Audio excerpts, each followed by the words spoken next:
الحمدللہ، اللہ کا لاکھ لاکھ شکر ہے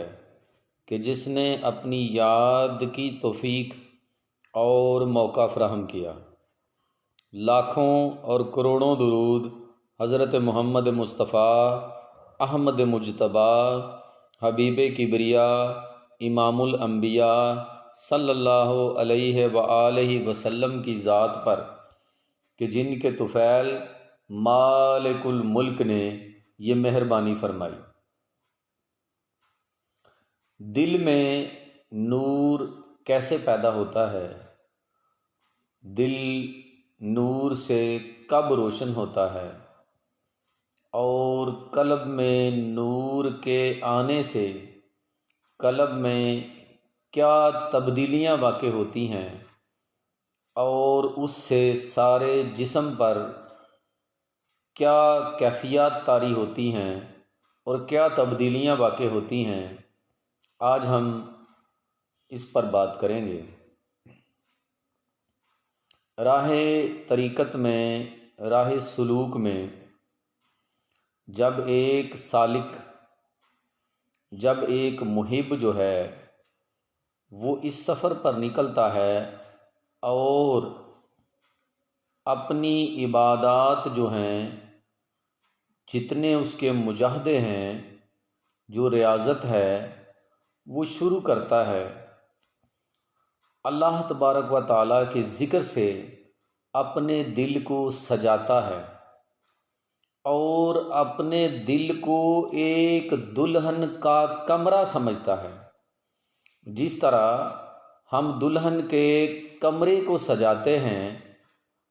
اور یہ خیال کرتے ہیں کہ شب عروسی میں اس کمرے کی سجاوٹ میں کوئی کسر باقی نہ رہ جائے، اسی طرح ایک سالک جو ہے، ایک عاشق جو ہے، ایک محب جو ہے، اس کا دل جو ہے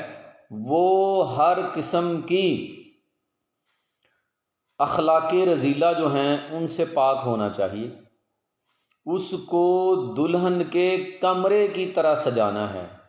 اور اس کی سجاوٹ کا انتظام و انصرام اللہ کے ذکر سے ہوگا۔ اس میں موجود ماسوا کو ختم کرنا ہے، اس میں موجود حرص، لالچ، ہوس اور جھوٹ، فریب، دغا، ہر قسم کے اخلاق رذیلہ کا کلا کامہ کرنا ہے اور اللہ کے ذکر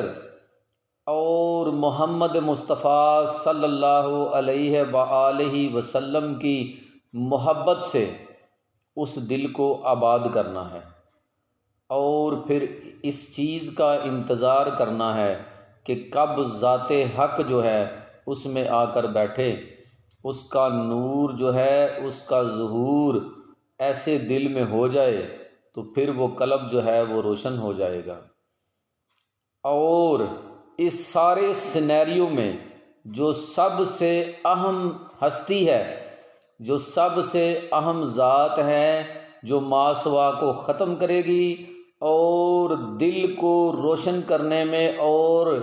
اس کو دلہن کے کمرے کی طرح سجانے میں ممد و معاون ہوگی، وہ ذات مرشد کی ذات ہے۔ تصور مرشد سے اور مرشد کے دل کے نور سے ہی سالک کے دل میں موجود ہر قسم کے اخلاق رذیلہ کا کلا کما ہوگا اور دل میں محبت الہی بس جائے گی، اور سالک جو ہے وہ اپنی منزل کے قریب پہنچ جائے گا۔ اس سارے معاملے میں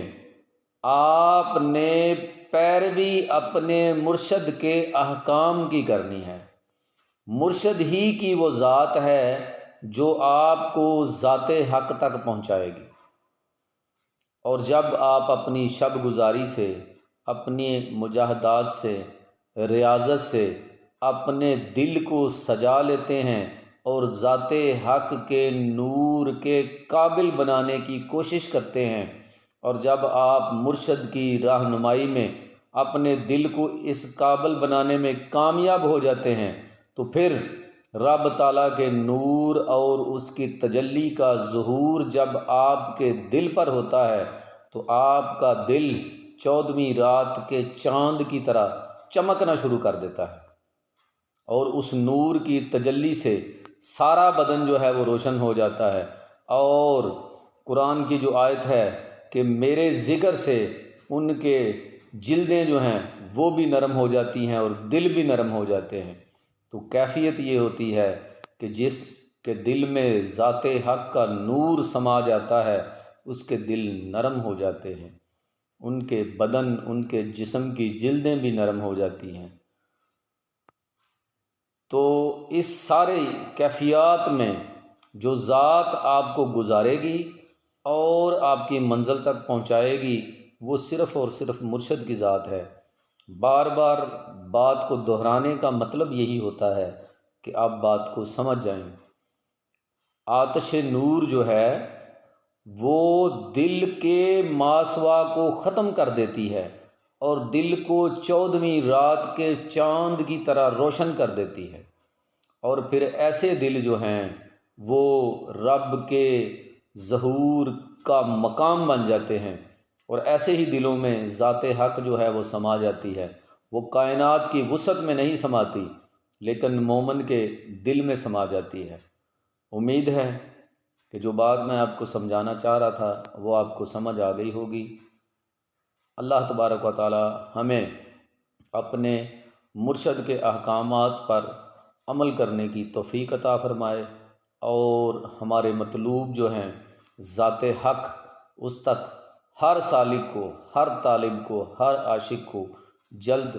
از جلد جو ہے اللہ تبارک و تعالی اپنے معرفت اور اپنا نور جو ہے عطا فرمائے۔ وما علینا الا البلاغ المبین۔